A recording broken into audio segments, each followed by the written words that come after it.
Hola, bienvenidos a este análisis donde vamos a condensar todo, y digo absolutamente todo, el temario de diseños de investigación en psicología.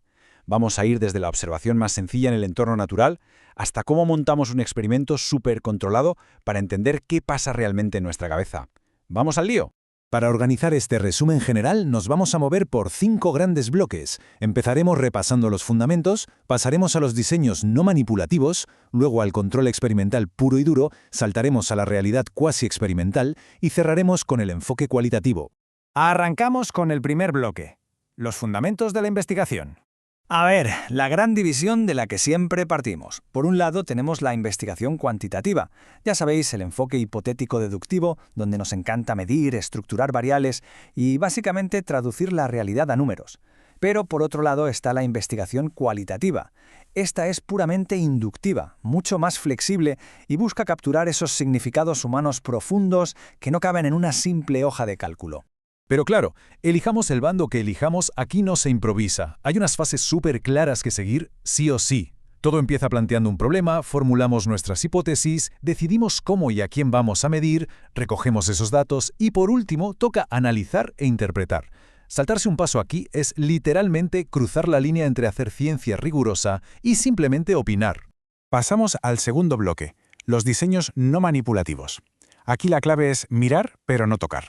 Hay veces que, ya sea por pura ética o por la propia naturaleza del tema, es imposible manipular las variables. Por ejemplo, a nadie en su sano juicio se le ocurriría provocar un trauma grave a alguien solo para estudiarlo, ¿verdad?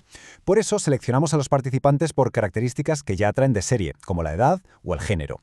Y aquí es donde entran a brillar métodos como el observacional, las encuestas poblacionales y, como no, los diseños ex post facto. Y hablando de los ex post facto, su nombre lo dice todo. Investigar después de los hechos. Esto es como hacer de detective científico. Tienes que ir analíticamente hacia atrás para estudiar una causa que ya ha ocurrido en el mundo real, algo que tú, como investigador, no pudiste controlar en su momento. Fijaos bien en cómo se divide esto. Básicamente tenemos dos familias.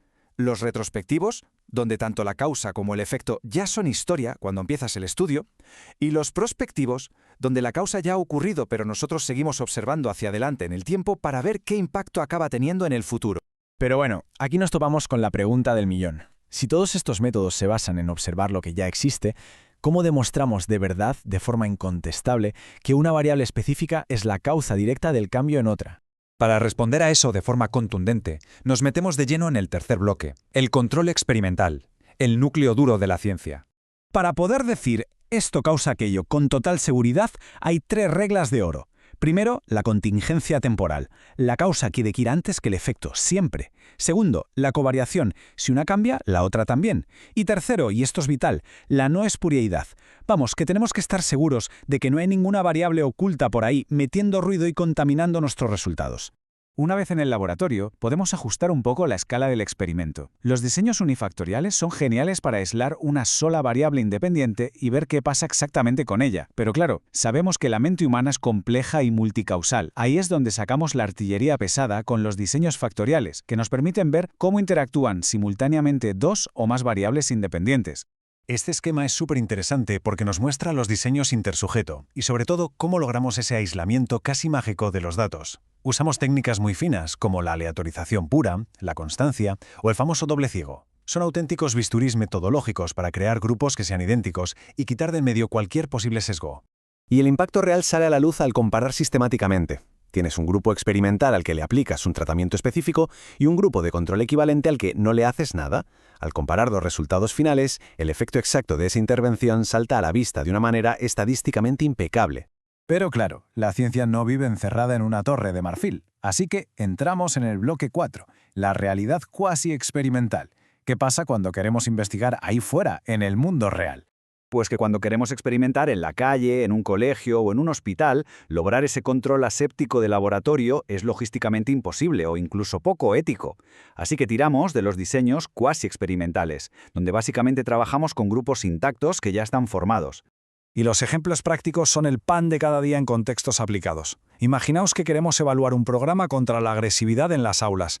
Obviamente no podemos ir moviendo a los niños de colegio en colegio al azar, así que nos toca ser ingeniosos. Usamos aulas enteras como grupos de control no equivalentes o aplicamos diseños de series temporales para seguir sacando conclusiones muy potentes sin alterar la realidad del aula. Y así llegamos al viaje de retorno, nuestro último bloque, el enfoque cualitativo. Toca guardar la calculadora por un rato. Mientras que los experimentos buscan el dato numérico puro aislado en un entorno cerrado, la metodología cualitativa nos da unas gafas totalmente diferentes. Aquí usamos enfoques mucho menos estructurados, como la etnografía o la observación participante. El objetivo no es medir desde fuera, sino entender la realidad metiéndonos literalmente hasta la cocina. Es un cambio de mentalidad brutal. En este escenario ya no dependes de un test estandarizado. El propio investigador es la herramienta de medida. Al interactuar directamente y de forma constante con las personas, se captan unos matices y unas dinámicas sociales que a la estadística pura, francamente, se le escapan por completo. Si damos un paso atrás y vemos todo este temario, desde las encuestas poblacionales hasta el control milimétrico del laboratorio, nos damos cuenta de una verdad fundamental. La psicología avanza y prospera tan rápido precisamente porque es una ciencia multimétodo. No nos atamos a una sola forma de ver el mundo. Así que, teniendo a nuestra disposición todo este arsenal metodológico, el reto ya no es si podemos medir algo. La verdadera pregunta es, frente a los inmensos misterios de la mente que aún nos quedan por descubrir, ¿qué herramienta exacta de toda esta caja elegiremos para nuestra próxima gran investigación? Muchísimas gracias por acompañarnos en este análisis a fondo.